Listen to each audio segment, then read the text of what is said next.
Hi, Robyn. Welcome to Revitalized Womanhood. Oh my goodness. Hello. I'm so happy to be here. Look at you. You look so beautiful. I need to get earbuds or something so I don't have to deal with these headphones because I I had this conversation with love my guest I had on. She was actually, her episode came out yesterday. And I'm like, how do you do the hair and the whatever? And she took off her headphones and her earrings were attached to her headphones. Like, so what? whenever she puts her headphones on, her earrings are already there. Actually, that's brilliant. It was brilliant. I'm like, I'm totally doing that. That's so smart. Uh-huh. Mine are not, but when I get my actual nicer set, maybe I'll do that. I So love it. smart. So smart.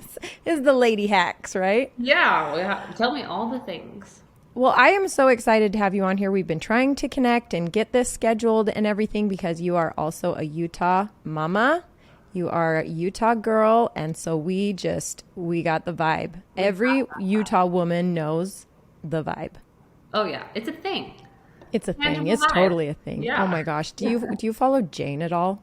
Yeah. She's hilarious. And she's Oh spot on. my gosh. Spot on when she Yeah. did the Stanley Cup and the things of Utah mom. I was like, It's us. There we are. it's funny because it's true. Yeah. It is. So, can you please introduce yourself and kind of tell me, we're going to get into all the things. So, just give us a little, who is Robyn? Yeah. Where are you from? Where are you at? Where are you going? I love it. Okay, well, hello everyone in the Revitalized community. My name is Robyn Warner and I am a Utah native. I live up here in Utah County. I have 4 kids. They're really little, 2, 4, 6, and 10. And I am actually recently divorced, which has been a huge life change after 13 years of marriage. So that's been a lot this year, but we are doing good. I am a entrepreneur. I call myself a serial entrepreneur because I love business. I love growing businesses. I grew a huge business here and sold it after 10 years and then decided I wanted to commit to just being a stay-at-home mom. And then that lasted 2 months and I started 4 more small businesses. So I just love business and entrepreneurship, but I still am a full-time mom. I'm here with my kids while running my businesses. My main platform and my biggest passion is women's self-defense and safety.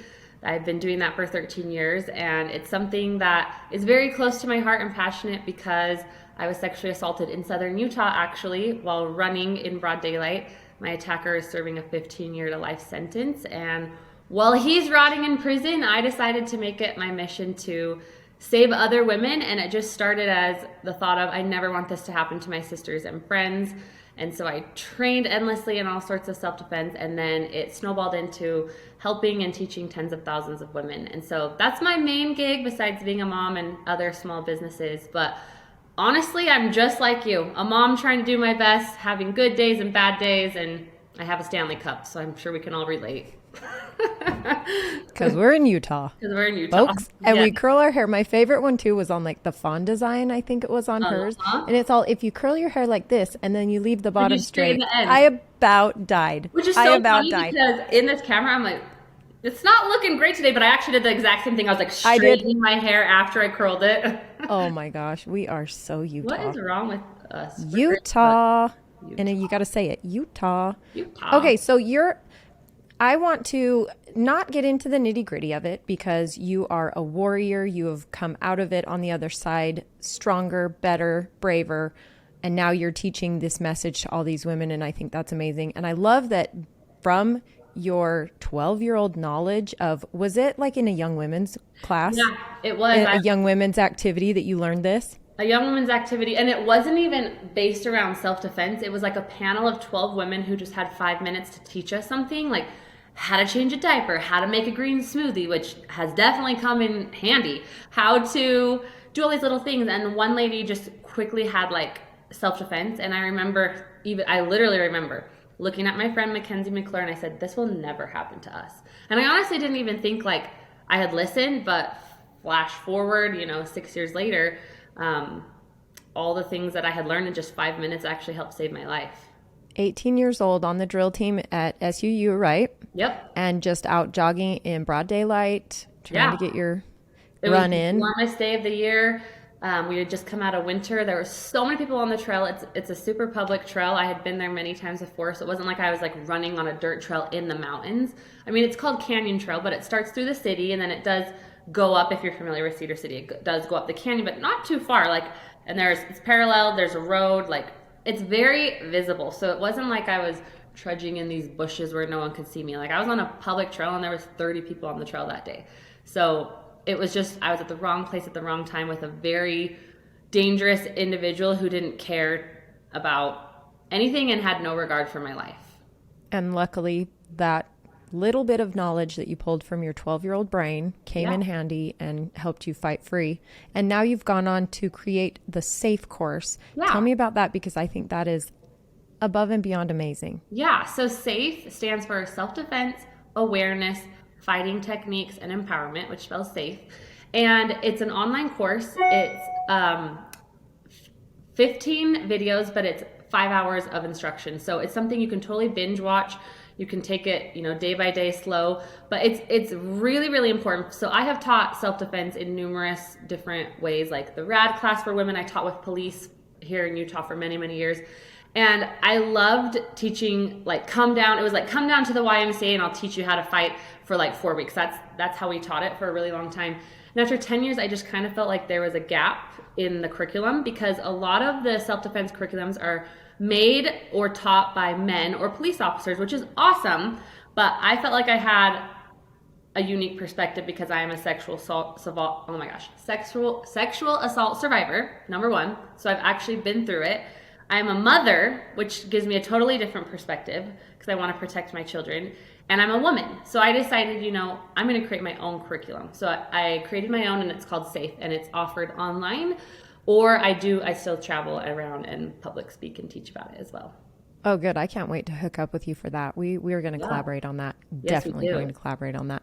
I know what you mean. I totally get that. This whole thing about men and having their way of teaching women, it's great. Thank goodness it's happening, right? I'm not going to take that away from anything. Mm-hmm. But at the same time, like you're saying, we are women. We have a different perspective. We have a different, and so of course having the male attacker, but yeah, I love that you do that. And I'm excited to go walk through it because I am very interested in that. I had Amy Robbins on here a few weeks back. She was one of my episodes, and she actually created I don't know if you know her, she has the athletic wear line where you can conceal carry while you're out running. Oh, like it does not move. I'm not kidding you. I put some on and it's like, okay, I need that. You literally could have a gun while you're running for training for a marathon. But she doesn't just do it for the guns. She does it for all the things, so that when women are out by themselves, they have, or with their kids. Yeah. God forbid. Right. And so there's just like pockets everywhere that you could have your mace, or you could have whatever your weapon of choice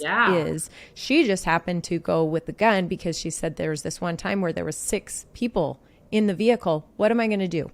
Right. What am I going to do? I can get through 2 maybe. Right. And then there's 4 others. So yeah, she is a good one for you to look up as well and connect with her, because she is doing amazing things in Texas. Yeah. And all over. I shouldn't say just Texas, all over.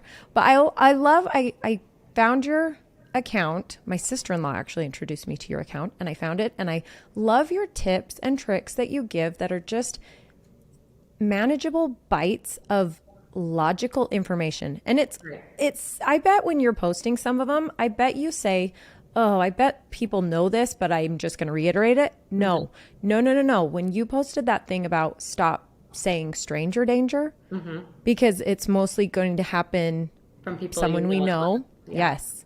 And that's coming into fruition for me as far as meeting all these new women that I'm meeting in my community, outside of my community, connecting with through the podcast. I'm seeing that their situations were not strangers. Right. They were people family members, people they knew and loved. Yeah. Should trust. Which is why I coined the phrase tricky people. It Yes. can be a stranger, quote unquote, someone you've never met or seen, or it can be someone you know and love, a family member, a friend. And so that's why I'm really big on thinking how we teach that to our kids and teaching them tricky people instead of stranger danger. I love that so much. Well, I want to ask you, and I kind of went over this already with you to make sure that we didn't get into anything weird because, like I said, we are Utah vibes. We know what the culture is here. I was just talking to a gal yesterday, and she's from the Ivy League, New York, like completely different mentality than we are raised in and grow, raising our children in. And I was talking about some things and it was just blowing her mind. And I'm like, yeah, isn't it weird that the culture is so completely different in the same country? So I want to talk to you about, did you marry your high school sweetheart? Is that what you meant when you said, I read your post that you said my first kiss, I married my first kiss. So you married your high school sweetheart. Yep. So let me preface this for everybody listening, because of course, anybody's going to get offended that wants to get offended. I'm not saying that your high school sweetheart, marrying your high school sweetheart is wrong. I'm not saying that. It happens a lot. It happens and there are people live happily and they're so great and they're great at it. And even if they're not great at it, they're figuring it out and great. Love to you. I married my high school sweetheart. We were divorced within a year. So really, I didn't. Yes. Know that. I did. And we were even weird for Utah standards because he went to college to play baseball. So I came down to Dixie and he went to Nevada. And so we didn't even get married right out of high school. We waited a few years. So even that. Right. Yes, even that. So yeah. And it was fine. He's a great guy. There's nothing wrong with him. He's a great guy. I am a great woman. Like there was nothing wrong with us other than the fact that we were too young. We didn't know who we were. Right. We hadn't talked about all the very important conversations that you should be talking about your future with someone. We were just like, la, la, la, la, la, this is what you do. The checking off the boxes, right? Yeah. Checking off the boxes. And in most cases, it's women waiting for their missionaries or, getting married, the missionaries coming home and wanting to get married immediately for the reasons we all know. And, right into it. Yep. So I want to talk to you about how that's been for you as far as the stigma around the shame. Honestly, because it kind of is. I mean, you just did something that is not okay. It's not allowed, whatever. So yeah. Give me what you got. To getting divorced, the stigma. Yes. As far as getting divorced in our culture. I mean, I live up here in Utah County, and it was the talk of the town that we got divorced. It still is, and yeah, exactly. I have had a lot of people be very vocal that I am doing something wrong, that I am selfish, that I've changed, and it's because I, have left the church that this has happened to me, or lots of different things. And, their opinions or whatever, they have no idea the things that we've battled in our marriage and how hard we really did try to fight. I mean, we have 4 kids. We would never get divorced just because. But yeah, I've actually felt a lot of guilt and shame. There's even been family members, even my parents, who hold on to the idea that you should be with that person forever no matter what, and you should endure. And there just came a point in time where I'm like, when can I just say I'm done doing this? Like, things were just happening and I was just like, I don't know if I buy into the idea anymore that I have to just keep enduring, like I need to finally take my own power and say I'm not okay with this anymore and leave the marriage. And it's been really hard. I mean, we separated 15 months ago and I literally went back over and over and over and again. And I would, we weren't living together, but I would try to keep working on it even after 3 years of intense therapy, and then go back and say, and then, find out more information and be like, oh my gosh, I hate you forever. And then leave and then go back, because I didn't want my family to break up. I went into this marriage never thinking I would get divorced. I would have never had 4 kids if I didn't think I'd have this happy, beautiful life. I mean, we own businesses together.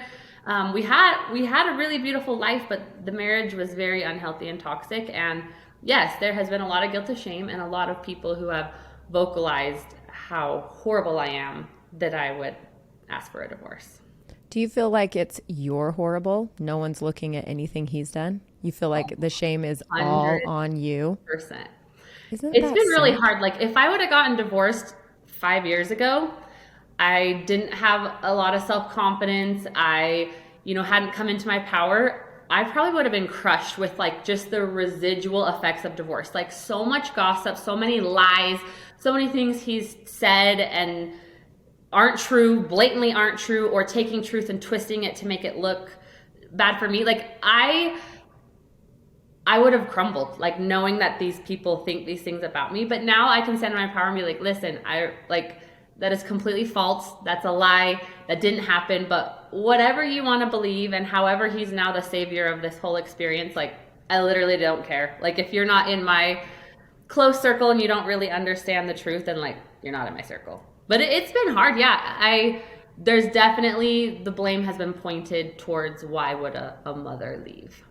But no blame on why the mother left. Like, let's remember why I chose to leave. There hasn't been much conversation because, in fact, there was actually, still bugs me, some advice that he got when he came forward and told a family member what he had done one of the first times. The words they told him were, don't beat yourself up about it.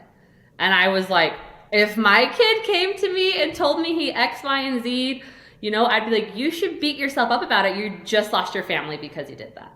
But it's like, in his world, it's like, oh, don't beat yourself up about it. I have so many opinions on this that it's so hard. It's hard because we have so many family members that we love dearly and so many people, close friends that we love dearly. And I don't want to shame them and bash them for something they believe in so wholeheartedly. Yeah. But at the same time, open your eyes to, and I get it's people. Yeah. We are all human, right? So you can't just say that XYZ happened here and it's all because they're Catholics. Right. It's all because they're Mormons. It's all because they're Jewish. It's all, you can't say that. People are people. You're going to have bad apples. You're going to have whatever. Right. But I do feel like there is a kind of patriarchal, I don't even know how to go into that without spiraling down the rabbit hole, right? Yeah. Oh, yeah, 100%. I agree. And just to clarify, because people will listen to this, my circle of friends and family and all of my supporters and followers on Instagram are so kind. Like, we're so proud of you, so empowering, single mom. I should say the people who are giving me the bad vibes and telling me it's my fault are more his family and friends, which makes sense. So I'm very grateful and loved and supported by very many people. But for sure, it's just interesting to see because facts are facts, and like people who I thought were my friends or even like former sister-in-laws, like at the end of the day, like it's just interesting who you choose to side with, or why is there even a side? Like, well, why is there even a side? Mistreated because of something he did to me. Yeah, you're forgetting about the act, the actual reason. So it's like you're not siding with a murderer, right? Because they murdered someone. They did something horrible. You're not going to take their side, right? So, I mean, I'm not comparing that to murder, but still, he did an act that was obviously bad enough that it broke up your family, broke up your marriage after this amount of time that even after working on it was not fixable. Right. Many different scenarios and acts, actually. Like I have been very forgiving and come back from things that I know other women would have left. And then it was just like piling and piling, and then like things were spiraling out of control. And it's just interesting how like people in his community won't even speak to me anymore. Like, and I look at it like it's a maturity thing. Like clearly they have no maturity level that I could be a former family member for 13 years and now I don't even get a hello when I walk past them because I chose to leave an abusive relationship. Like it's super interesting to me. Yeah. I wonder if that is I wonder if people go through that outside of our community. You know what I mean? Do you ever wonder stuff like that? I do. Like, I wonder if this was the exact same marriage, the exact same situation in New Jersey. Right. I wonder if the exact same things are happening. And honestly, I probably would say yes, they are. Because again, we're all human. We all have the same problems, values. You know what I mean? I mean, we all have similar things going. So what, for me, I want to, and now I finally have in my group, in my sisterhood, I have a 20-year-old. Wow. Okay, I have a 20-year-old, and then I have like our age, similar, and I have a 75-year-old. I love that. It is amazing. And the 20-year-old actually reached out to me and she's like, would this be a good fit for me where I am in my life. And I was like, oh, I cannot wait to have you in here. It's all about perspective in communities. And you know, with your community, you know, with women, it is all about seasons of life, perspectives. You know, people, especially, it's like when you're having a baby and everybody's giving you advice, like word vomiting so much advice that you never even asked for all over you. The best thing to do with that is take what you want from it, let the rest just go in one ear and out the other. Right. But she came into this. So I was thinking about this episode with you with her in mind, her and one of my other girls that they're not married yet. And I wanted to talk about what we would have done differently, right?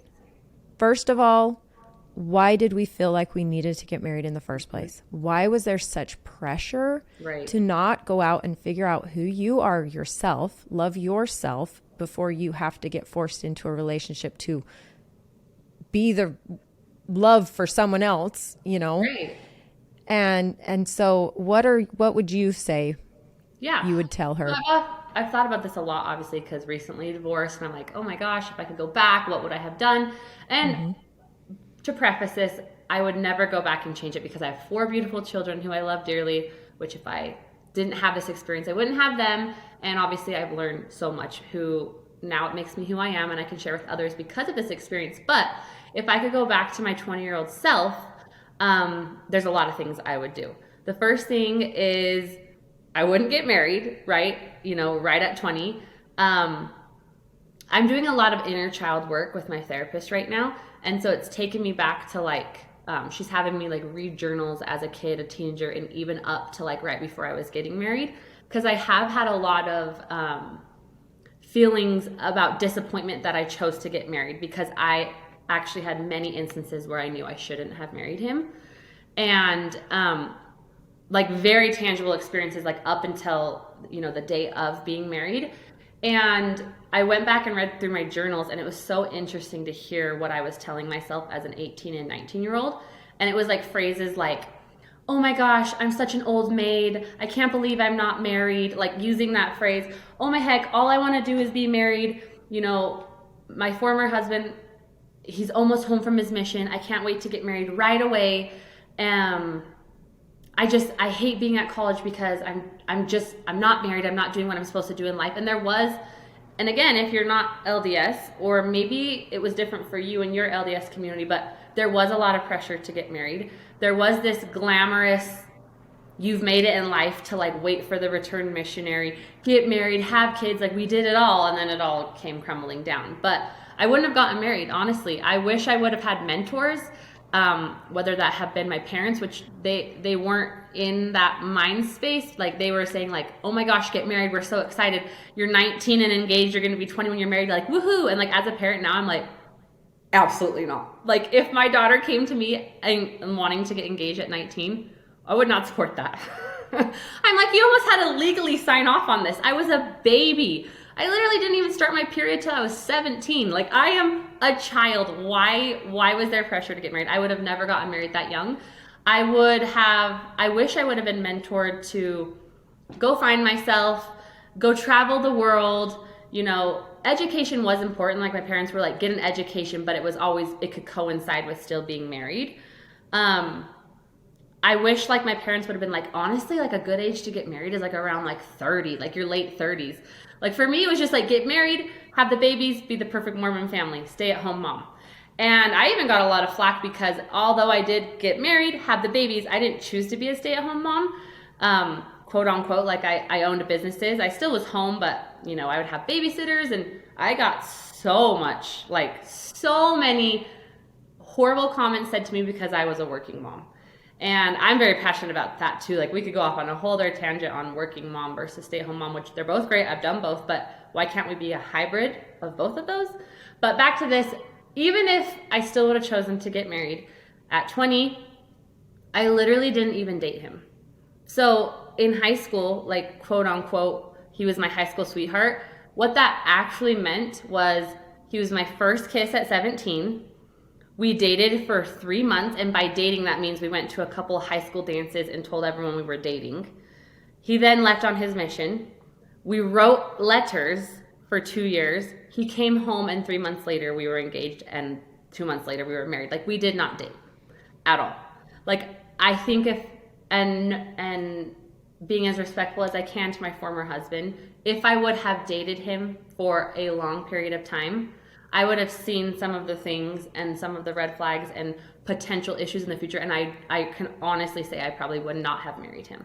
But I did not have the education, the confidence, or the mentors to give me anything. Like, it was totally normal and totally actually accepted to get married immediately and get home. Like, dating for like 3 months, then we got married. Like, that is wild to me as an adult.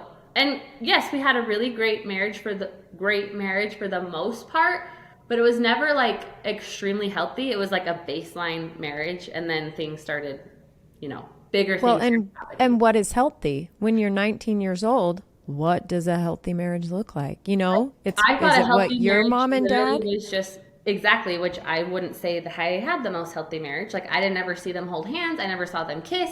My mom would bark orders at my dad. Like, I don't think it was healthy. And so in my head, I'm like, oh my gosh, I have a healthy marriage because he goes to work all day, like literally all day, sees me 2 hours.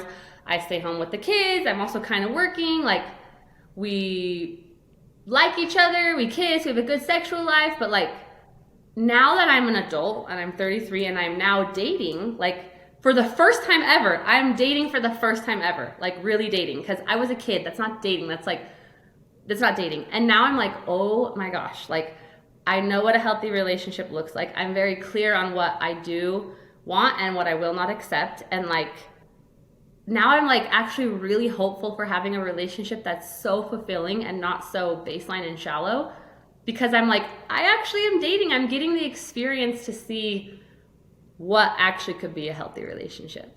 Well, and when you're that young, you become this chameleon, right? Because women, naturally, we are raised, whether it's taught on purpose, I think in most cases it is, but whether it's taught on purpose or not, I think we are told to be sweet, be pleasing, be soft-spoken, you know what I mean? I was the biggest people pleaser.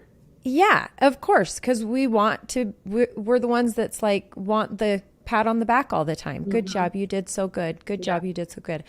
So, where was I going with that? Oh yeah. So you become this chameleon and you just like what they like. And you're like, yes, I love this. I was a baseball girlfriend and I'm like, oh, I love baseball. I love going to the games. I love watching you and cheering you on. And then I'm like, afterwards, I'm like, ugh. If my kids want to play baseball, I'm like, no, I will not sit through a baseball game. Like, said to, like, I love doing this and hiking up the face of a mountain with you. I'm like, nope, I don't like doing that at all now. Like, I'm not going to people please anyone. Like, I actually don't like that, and I don't want that in my life. Yes, like, learn who you are, ladies. You are allowed to have your own interests. And I get what that sounds like. I get that it sounds like sometimes people are going to call you a B, right? They're going to be like, listen, you are too much. You're a B. Well, guess what? This is me. This is who I am. And if it's rubbing you wrong, we're obviously not meant to be together. So good enough. Keep pushing through. You will find that one. I'm actually super excited about, I don't know if you know anything more than this from me, but there's a men's version, Order of Man. Ooh. And it's all about he's been doing this for 7 years. So no, it's our friend Ryan. And he's been doing this community for 7 years. And he has his membership, the Iron Council, has been almost 6 years. So these men, it's like, be the best protector, provider, presider of, be the best father, be the best husband, be the best businessman, be the best. I mean, it's all about just growing yourself. And so now this is the women's version of that. But for them, I'm so excited because we're going to have a singles event. Ooh, I love that. How cool would that be? Like, these women that have these same values and these same like mindsets of, we have to ask these questions beforehand. We have to do the work on ourselves before we have to get in and try to work together as a team, because two different personalities, I don't care if you are the most compatible people on the planet, there's still going to be fights. There's still going to be arguments. There's still going to be disagreements, and that's fine. That's healthy. Yeah. Good.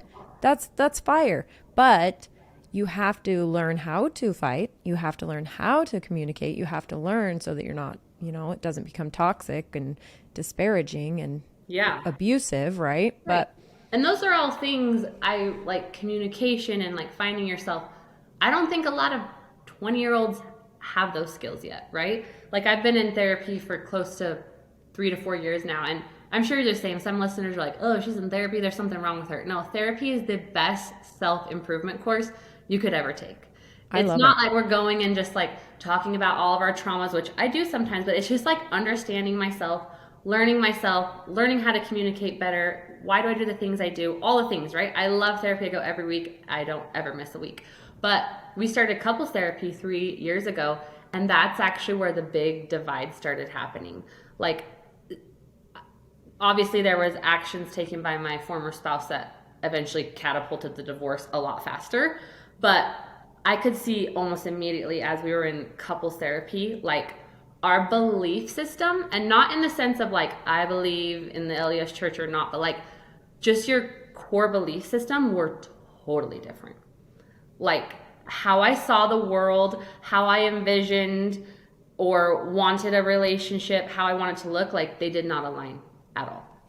And we tried so hard to like get on the same page. And finally my therapist, she told me this, and it makes total sense. She said, Robyn, think of like a big ocean. She's like, you're a dolphin or a whale, this creature that loves to dive really, really deep. Like you love deep conversation, deep, meaningful connection. Like you go really deep. And she's like, but you have to come up and get air. And she's like, your husband at the time is a dragonfly.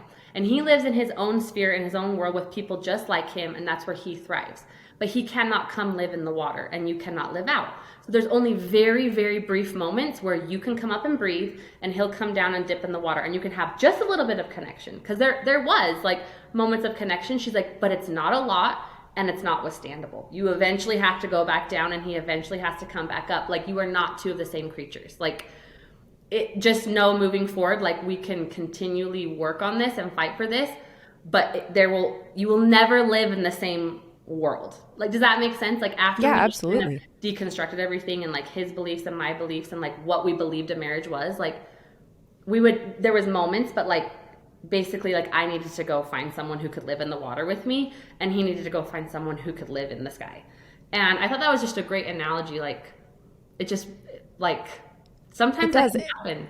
It helps you understand it better. My husband likes to say, he actually said it today in a business meeting. He says, I can go into business. He started multiple businesses, and he says, I can sit down and say, okay, let's do this. Do you agree? And the other person say, yes, I agree. And he says, okay, let's just shake hands on it, whatever. And he's like, no, I'm going to define it in a contract, because we could be on the same road. We could be on the same highway, and there's no speed limit, right?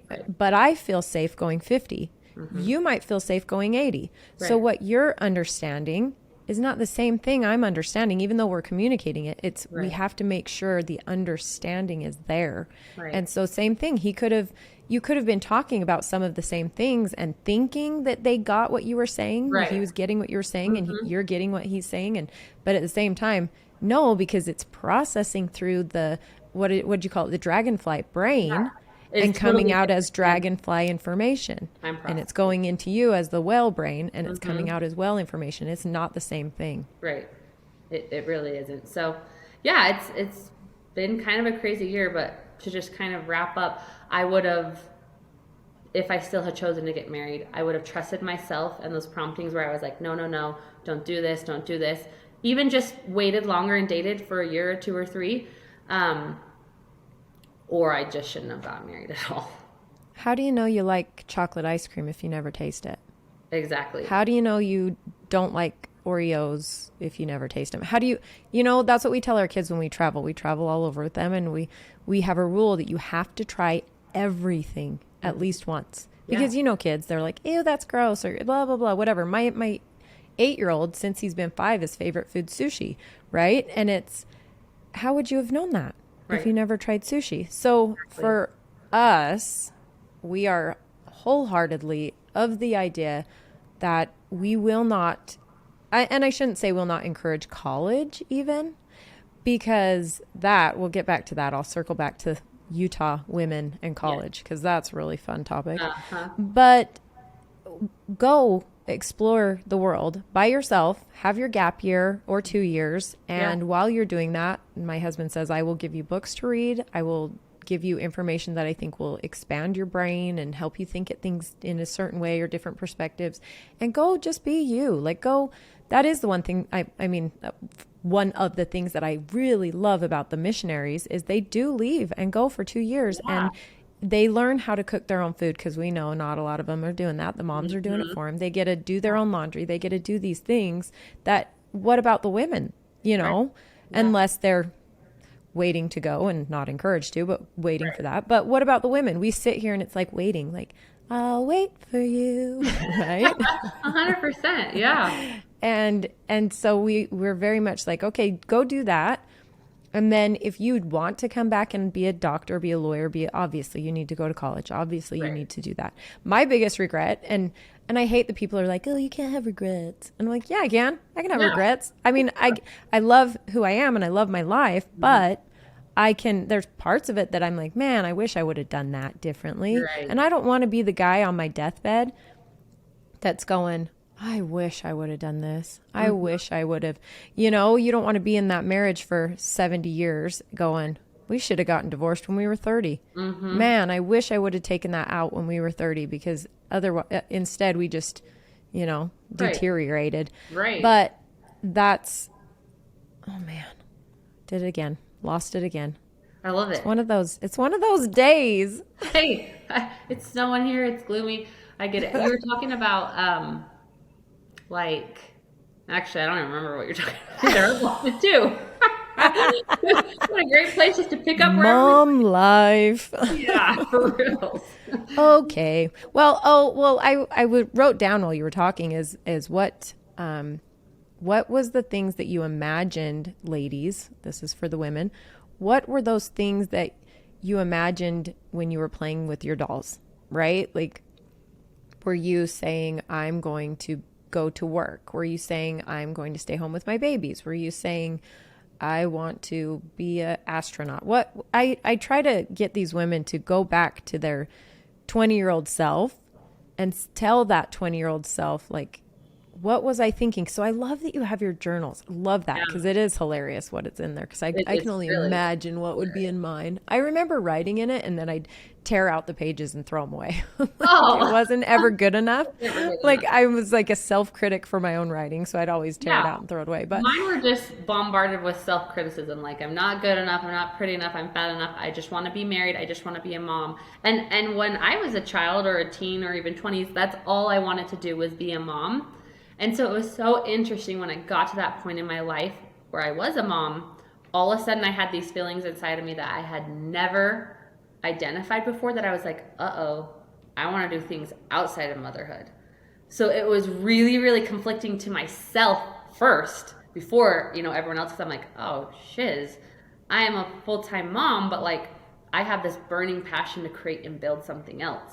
And thankfully, I do have to give props to my former husband. He was very, very encouraging. He was never the husband that was like, you can't work, you stay home. He did encourage me to work, which I am very grateful for. But I had others, like even my own mother, who would very vocalize, like, I can't believe you work, you leave your kids too much. Why are you never home? And it put a lot of guilt and shame that I already had for myself, because I was fighting these inner demons of like, crap, all I've ever wanted was to be a mom and have this perfect Mormon family and stay home and cook dinner and have a perfect house. But now I want to go and build these businesses and help provide for my family while still doing both. And I never had a role model or a mentor that was like, you have the permission to do both. No one. You never hear, like, are you a stay-at-home mom or a working mom? And I've always, from the beginning of time, I would say neither. I'm both. Like, I technically do stay home. Like, my kids come with me a lot to work, or, I never had a nanny at the time. I actually do now, which is funny because now I'm a single mom, and there are times where I actually don't have my kids. But even when I still have my kids, I have a nanny once a week, because I still have purpose and vision that I want to go after, and you can't always do that when you're changing poopy diapers. That's what I wanted this 20-year-old to show to be in this community for the other women that are in our age. I'm older than you. I can't say our age, but similar settings. But I wanted her to remind them, what were you? What were your goals? What were you passionate about? What were you before wife? Yeah. Before mommy? Before, what were you? What were you passionate about? And that's my perfect scenario for a happy woman, I should say, a satisfied, fulfilled woman, is figuring out what you're passionate about, figuring out what you're good at, and creating something that you can either give to the world, right? It could be anything. It could be writing a book. It could be growing a garden. It could be whatever. But that's going to be the what is it? A equation. That's the equation for a fulfilled woman. Right. And I just think we need, especially where I live and in Utah, we need more ladies and mothers and mentors to give permission to these younger girls. I mean, I get to talk to tens of thousands of girls and women in 1 year. And although I'm speaking on safety and different things and a side of empowerment that's not necessarily what we're talking about, like, where was the woman who pulled me aside and was like, Robyn, like, you wanted to be a dental hygienist, like, go and do it, travel, go do humanitarian projects. Like, you can always wait to get married. You can always wait, to start all these things. But like, I was in such a box. No one ever told me that. Like, I was praised for getting married, for having kids. And I've had probably about 10 nannies over the last couple of years. And it's so interesting. They're all about 20, 21. They're like going to school part-time, but they're nannying for me. And they're like, I just want to be a nanny. Like, I love kids. I just want to be a mom. Like, I'm just going to school really just to kill time until I'm married. Like, I don't even care. And I'm like, what? I'm like, no, like, go get that career. Like, go and pursue these things. But there is this mindset that they just, and there is nothing wrong with wanting just to be a full-time mom. Hello, I'm with you. I have 4 kids and I stay at home with them every day except 5 hours in a week. But I just wish, and I am now going to be this for my own daughters because I didn't have this, challenging ideas that are different from our culture. Giving them permission to not have to do what I did or what other friends are doing around me. Like, I was the last friend to get married at 20 years old out of my group, and I literally thought I was an old maid. You were the old maid. We were all married by 19 or 20. That's wild to me. We have friends in San Diego and wherever. Actually, yeah, Sicily, wherever. They're older than us, our age and older than us, 40s, and they're not even married yet. And it's totally fine. It's totally normal. My oldest sister got married at 25, and I remember even my mom being like, is there something wrong with her? Like, what? No, I'm dead serious. And we were like, there's something wrong with her. Like, is she like for real? It's so crazy to me. I'm laughing because I know exactly what you're saying. I totally get it. I remember what I was going. I remember it came back. You brought me back to it. So my regret, that's what I was talking about, is I have regrets, and that's fine. It's fine to have regrets. So my regret is that I didn't go to a university setting. Like, I always had these big, like, when I played with dolls or whatever, my imagination would take me to, I was living in a city and riding the train or whatever, going to school and then going to work. That was what I visioned for myself, right? Mm-hmm. And so that's something I look back on. And now with these women that I see, like you're saying, exactly like you're saying, they go to college. Why? Okay, first of all, why? You're racking up debt. Mm-hmm. Why would you even do that? Go to the library and read some books. Right. They're going because they feel like they have to say they're going to college, right?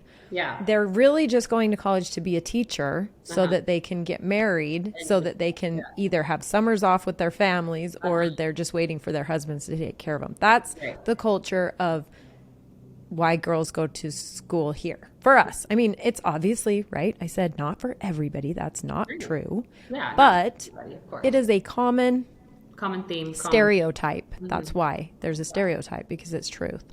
So girls, ladies, women, just go to the library. Yeah.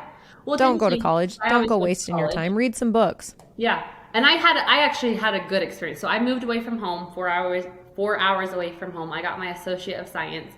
And I had a great college experience. I danced for my university. I had the best roommates. That's obviously where my sexual assault took place, which was kind of rocked my world, but I still, finished college. But that was why when my former husband was on his mission. Well, I actually met someone in college. He was 6 years older than me, so he was 24 and I'm 18. Oh, you can only imagine my mother was like, you are dead meat that you're even dating a 24-year-old, right? So I really liked this dude. We dated on and off for 2 years. I actually really liked him.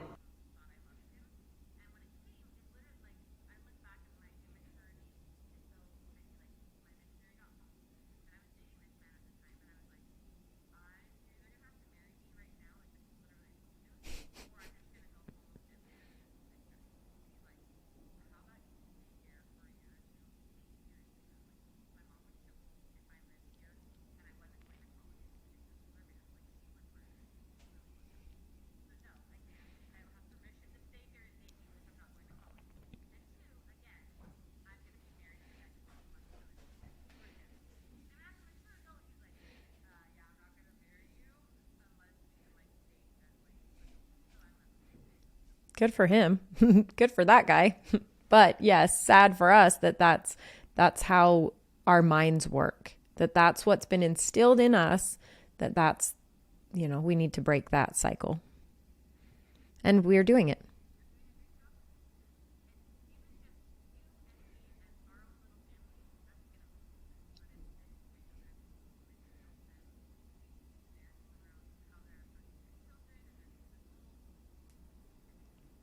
It's true. It's especially, I don't have daughters, so I think of terms in terms of what do I want my sons to be in their lives as far as themselves personally, right? They need to know who they are first and experience things and make mistakes and do all the things.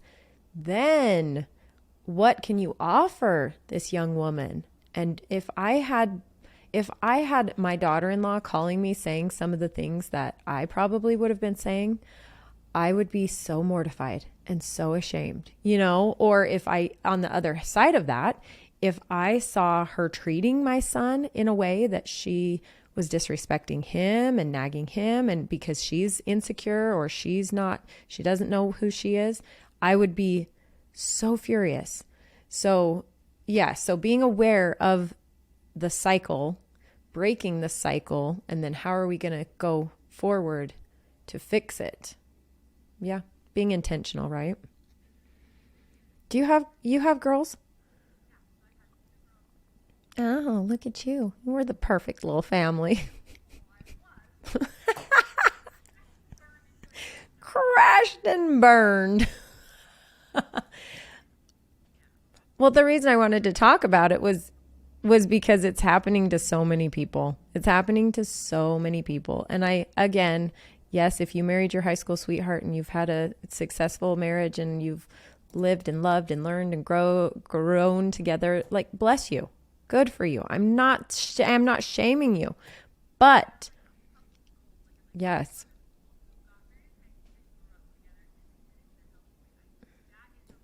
Yes.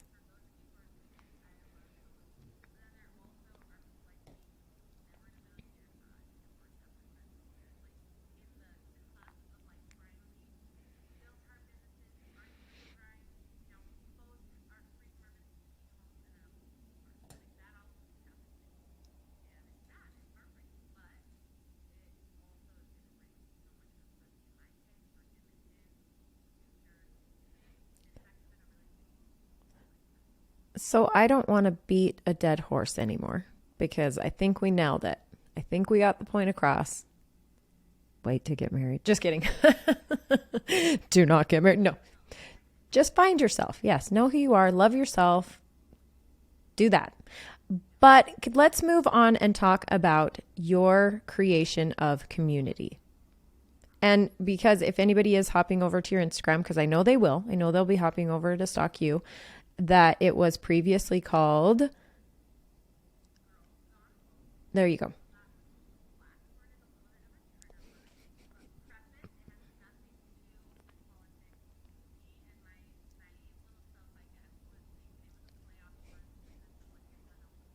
Yeah.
It's zero pay in the negative. It's like negative. We go backwards every month because we love it so much. My husband's like, and I'm like, it's fine. It's okay. I really love these women. So it'll be fine. We're living on likes over here. And my husband's like, we're going to die then because you're not getting any.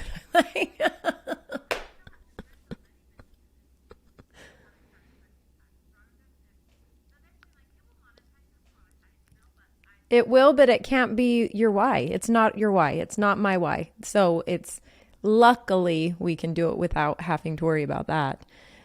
So I'm really curious to know about the Brave Talk Show. How did you get involved in that? How did that get started? Where did that come from? Because it is so fun to watch. So listeners, if you don't know, the Brave Talk Show is Robyn with three other women, and they are all completely different personalities, completely different perspectives, and they are talking about all the things.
And to love them for it. Like, it's fine. I still love you. We may not see eye to eye. We have a friend in California, and he has different views and beliefs than we have. And we love you. Okay. Some things we can't talk about. We know it's like a marriage. We know you cannot cross this line. It may get nasty, but we love you. It's okay to know, like right now in the world, it's so, we all know what it is. We don't need to hash it out and bring it down, but we're all human. Like it comes back to just be kind, just love each other. Like just because someone doesn't think that the sky's blue, that's fine. Whatever.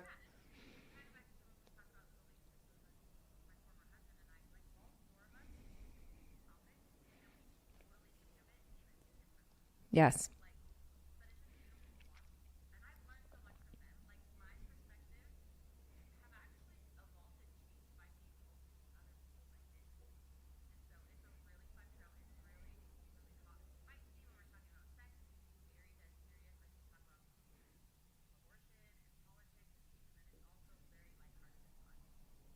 I loved your hot topic, like the trigger one that was just like quick, quick, quick hot topics. That was a really fun listen. Just boom, boom, boom.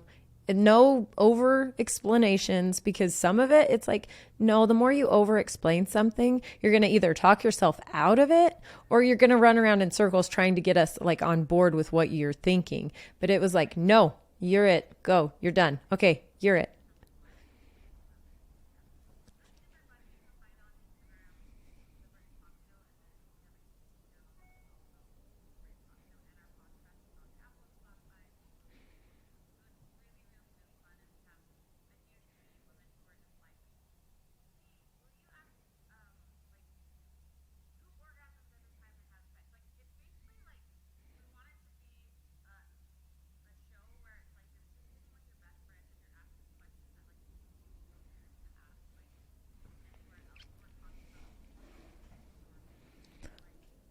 We grew up in that, right? I mean, like, and it's so sad now because I didn't give my mom the credit that she would have been fine with that. She would have been fine to talk to me about a lot of things. I was embarrassed or I was mortified or I'm not going to talk to you about anything, or, because she was the one I was getting my veil put on for my first wedding, and she's like, just go. just go get in the van. I'll go tell everyone. And I'm like, Mom, like, what are you? Yes, she was. She was no, and not saying that he was bad at all. He was a sweet guy and whatever. She just knew that we were not. Yeah. And then here we are a year later. And I was like, Dad, why does she always have to be right about everything? You're just right about everything.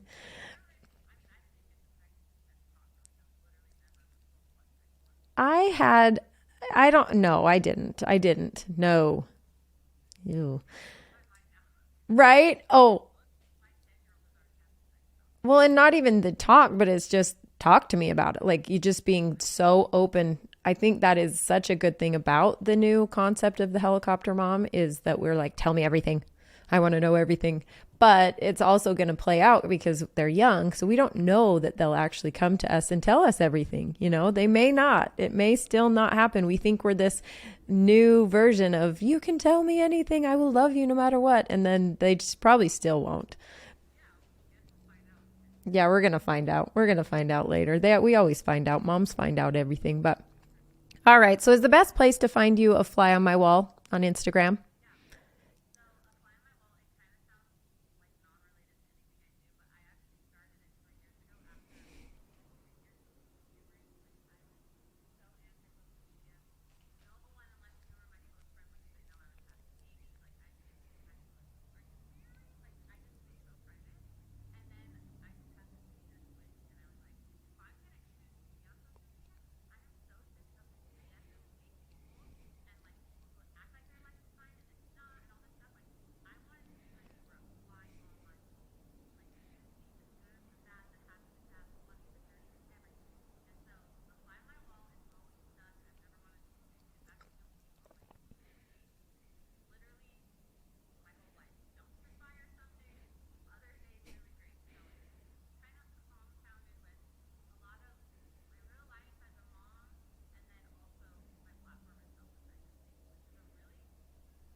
Which is women, which is life, which is, it's everything. It's like you said, it's being genuine. It's coming and showing up who you are, as you are. Love me for me. I've done the people pleaser. I'm over it. I love that. I love that you made the commitment. Yeah, I love that you made the commitment and said, this is what it is. I'm the same way and I'm an open book. And so, yeah, we can be best friends. It's fine. It's fine. It's fine. Thank you so much for jumping on here with me. I really appreciate it. Thanks for having to do some techie stuff before you jumped. You handled it like a champ. I probably would have been over here like, ooh, I can't do it.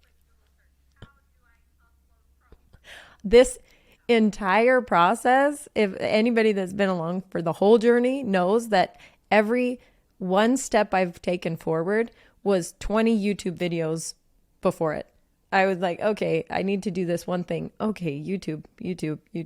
I'm like, it's taking me all day to do one thing because I have to YouTube 20 videos to do it.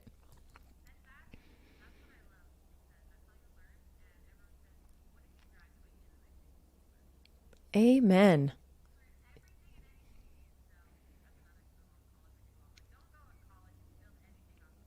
Oh my gosh, my 8-year-old knows. He asks Alexa everything. Every day he asks the funniest questions. I mean, the funniest questions. He's like, who's the tallest? What's the tallest man? What was the tiniest baby? Like he comes in with these questions just out of nowhere. He'll come walking into the room and be like, Alexa. I'm like, what is happening? He's so curious. He's so curious. Ah, quiet, Alexa. That's usually what's going on in my house. Shut up, Alexa. All right, girl. Okay, I'll let you go. Thank you so much for being here. I appreciate you.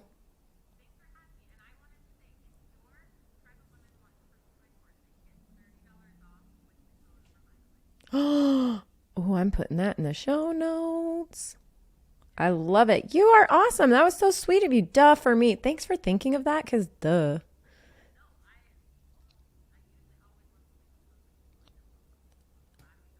That's so good. Okay. All right. We're out. Thank you so much, girl.